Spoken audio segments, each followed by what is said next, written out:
Bismillahirrahmanirrahim. Assalamualaikum warahmatullahi wabarakatuh. Alhamdulillahilladzi hadana lihadza wa ma kunna linahtadiya laula an hadanallah. Asyhadu an la ilaha illallah wa asyhadu anna Muhammadan abduhu wa rasuluh la nabiyya ba'da. Rabbi shrah li sadri wa yassir li amri wahlul 'uqdatam min lisani yafqahu qawli. Anak-anakku sekalian dan para pendengar sekalian, alhamdulillah hari ini kita masih diberikan kesehatan, masih diberikan kesempatan, masih diberikan umur yang panjang. Kita semua bisa melaksanakan salah satu kewajiban kita, yaitu melaksanakan ibadah puasa di bulan Ramadan. Ibadah puasa di bulan Ramadan adalah kewajiban yang diberlakukan atau yang harus dikerjakan oleh setiap kaum muslimin wal muslimat, kaum mukminin wal mukminat. Alhamdulillah, bulan Ramadan ini kita juga sebut dengan bulan puasa, di mana di bulan Ramadan ini segala amalan perbuatan yang baik kita dilipat gandakan. Bulan ini juga disebutkan sebagai bulan ampunan. Bulan ampunan dari segala dosa-dosa yang telah kita lakukan.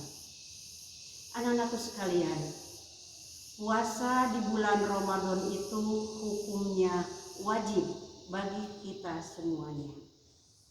Adapun orang-orang yang diperbolehkan tidak melaksanakan puasa di bulan Ramadan itu ada beberapa orang. Ya.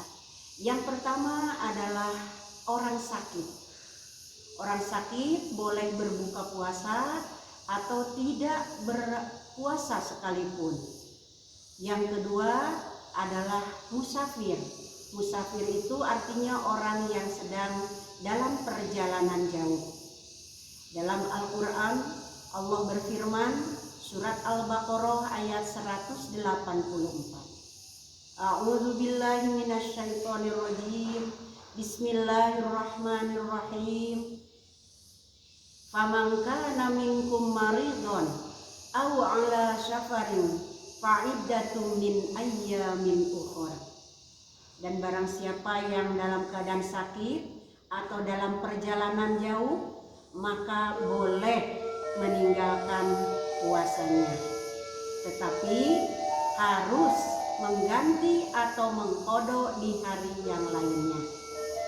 Jadi orang yang harus mengqadha atau wajib mengqadha puasa di hari yang lain itu, pertama orang sakit, kedua orang musafir yaitu bepergian, dan yang ketiga wanita yang haid atau menstruasi atau juga dalam keadaan nifas, yaitu setelah melahirkan. Golongan yang kedua, orang yang boleh tidak berpuasa itu adalah pertama orang tua yang sudah lanjut usia. Yang kedua orang yang sakit menahun atau sakit-sakitan terus-menerus. Dan yang ketiga orang hamil. Dan yang keempat ibu yang sedang menyusui. Nah, golongan ini mereka wajib mengganti puasanya dengan membayarkan fidyah.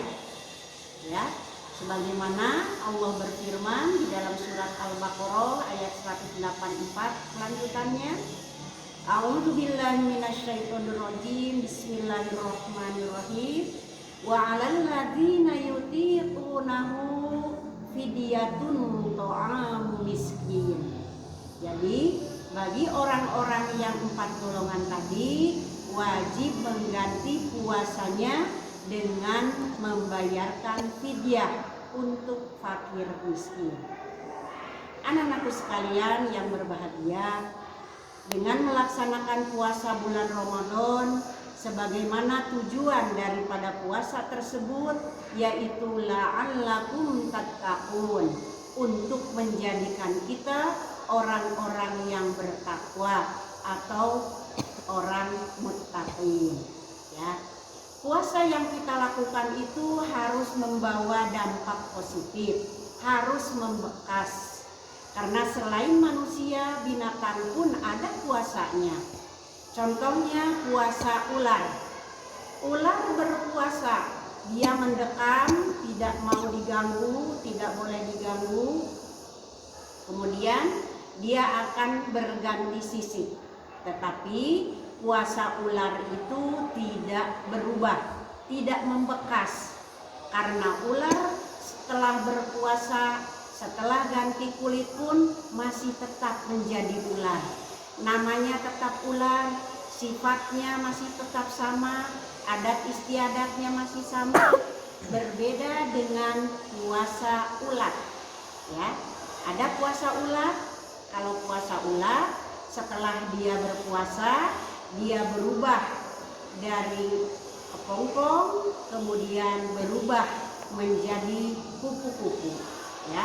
Jadi perubahannya ada, namanya berbeda. Yang tadinya namanya ulat menjadi kupu-kupu. Bentuknya pun sangat indah, makanannya pun berbeda, ya. Nah, demikian juga kita selama bulan Ramadan atau setelah kita melaksanakan puasa di bulan Ramadan, kita melaksanakan 1 bulan penuh, ada yang 29 hari, ada yang 30 hari, kita harus ada bekasnya. Jadi puasa yang kita lakukan itu harus membekas kepada diri kita sehingga ada perubahan ke arah yang lebih baik, ke arah yang lebih positif. Itulah yang bisa Ibu sampaikan pada kesempatan ini. Wabillahi taufiq wal hidayah. Wassalamualaikum warahmatullahi wabarakatuh.